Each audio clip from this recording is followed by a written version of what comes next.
Kali ini saya mau nyobain sebuah smartwatch outdoor yang terbilang ringan, banyak fitur olahraganya dan desainnya ini mirip-mirip seperti si Garmin atau Coros gitu ya. Tapi dengan harga yang lebih terjangkau. Ini dia Ezone L7. Nih namanya ada-ada aja ya kalau produk dari luar gitu. Ezone kayak nama tetangga. Smartwatch ini mempunyai desain yang terbilang ringan dan simple. Saya coba timbang ini tanpa strap. Strapnya ini boleh copotan ya dari smartwatch brand lain yang ukurannya 22 mm karena dia punya diameternya ini lumayan besar. Saya coba timbang untuk smartwatch-nya aja ada di 29 gram aja. Untuk desainnya ini mirip-mirip seperti brand besar gitu ya, Coros atau Garmin. Kesan sportnya dapat banget. Untuk strapnya dia memakai model woven yang kelihatan stylish dan pastinya nih nyaman di pergelangan tangan. Strapnya juga bisa diganti-ganti ya dengan ukuran yang sama, memakai quick release, tinggal dilepas pasang aja, praktis. Lanjut ke layar, di displaynya ini bisa menyala terus nih, mantep, alias always on display. Ya, karena dia memakai MIP display kayak di Garmin Forerunner 55 yang pernah saya bawakan di channel ini juga. Untuk kelebihannya di kondisi outdoor atau di bawah sinar matahari, ini layarnya masih bisa terlihat dengan jelas. Untuk navigasinya, smartwatch ini mempunyai dua kontrol, yaitu crown button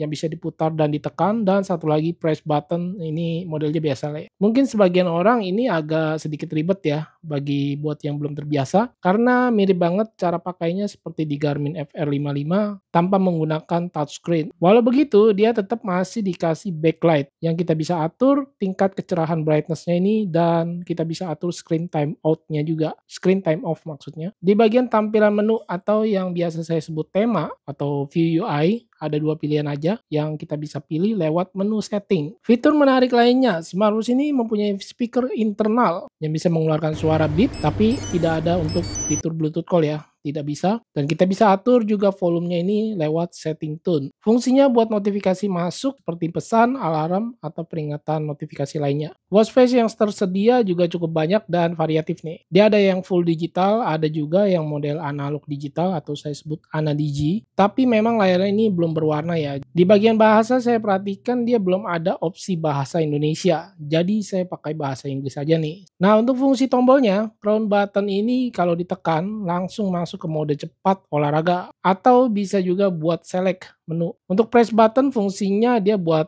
back kembali dan buka menu utama. Saya coba tekan dan tahan di bagian tombolnya, keduanya ini nggak ada fungsi khusus ya yang muncul untuk smartwatch ini. Untuk aplikasinya sendiri dia menggunakan yang namanya adalah Ezone Sport. Kita lihat, untuk aplikasinya sendiri terbilang kalau menurut saya pribadi dia simple ya. Ya seperti yang tadi saya bilang ya di awal, smartwatch ini memang fokus utamanya di fitur-fitur olahraga. Tersedia 28 mode olahraga, sudah built-in GPS pastinya. Dia memakai dual band 5 satelit system. Tapi menurut saya pribadi lock GPS-nya ini nggak terlalu cepat ya. Masih standar lah. Di aplikasinya kita lihat untuk GPS data olahraga saya coba tes. Yang pertama, ini kalau saya lihat data GPS-nya agak mengsong-mengsong gitu ya, tidak sesuai dengan garis jalur jalanan gitu, dia ada keluar. Kemudian kalau saya tarik ke bawah, ini saya lihat dia punya data olahraga sih cukup oke, lengkap ya, bisa dilihat sendiri, datanya cukup lengkap banget, berbeda dengan smartwatch China kebanyakan. Untuk di bagian aplikasinya juga ke bawah ini, di bagian menu berandanya, kita bisa lihat di bagian bawahnya seperti body charge, ini mirip-mirip seperti Garmin tetapi dia tidak memunculkan grafiknya gitu ya, body baterainya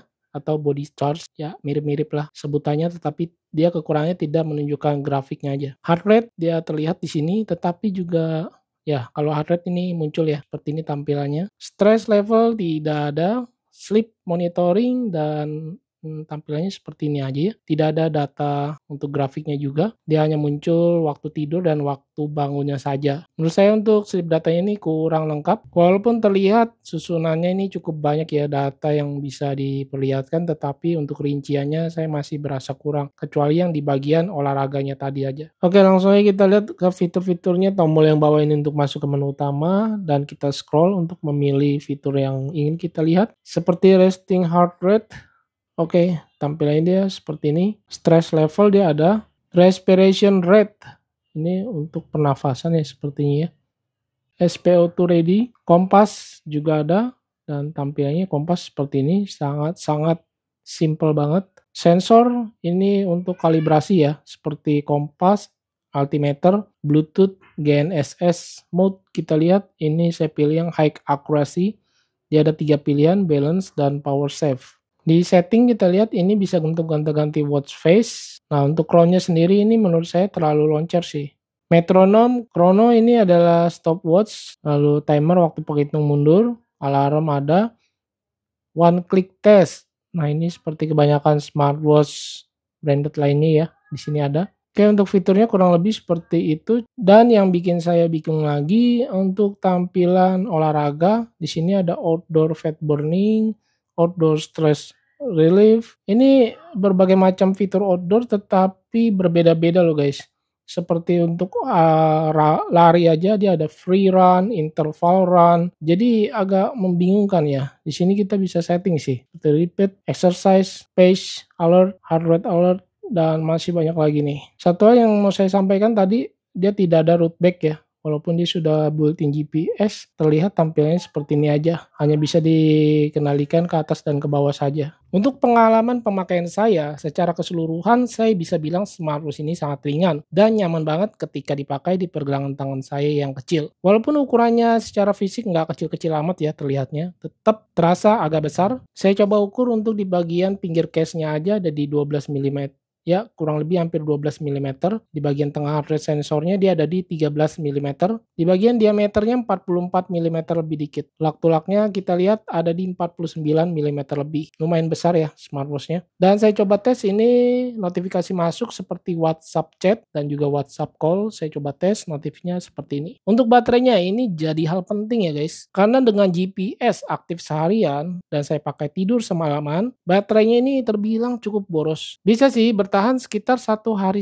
Jadi mungkin buat aktivitas outdoor panjang ini harus siap-siap bawa charger ya. Agak ribet aja sih menurut saya. Dan chargernya sendiri model jepit, mirip kayak brand sebelah gitu ya. Belum ada magnetnya dan terbilang juga kabelnya tidak cukup panjang. Untuk harganya sendiri saat video ini tayang atau dibuat, harganya ini ada di luar ya, di 139,99 dolar. Atau kalau saya rupiahkan itu jadi 2.200.000-an. Kalau dibandingkan dengan brand-brand besar seperti Coros atau Garmin sih memang ini lebih murah dikit. Jadi kesimpulannya kalau kamu pengen cari smartwatch yang ringan, banyak fitur olahraganya dan desainnya ini mirip-mirip seperti si Garmin atau Coros gitu ya, tapi dengan harga yang lebih terjangkau, mungkin ini smartwatch bisa jadi salah satu opsi yang menarik. Oke, mungkin segini dulu yang bisa saya sampaikan quick review dari smartwatch Ezone R7 ya. Ini pengiriman dari China dan kalau mau lihat spesifikasi lengkapnya saya taruh linknya di deskripsi video. Layar MIP sih saya suka ya.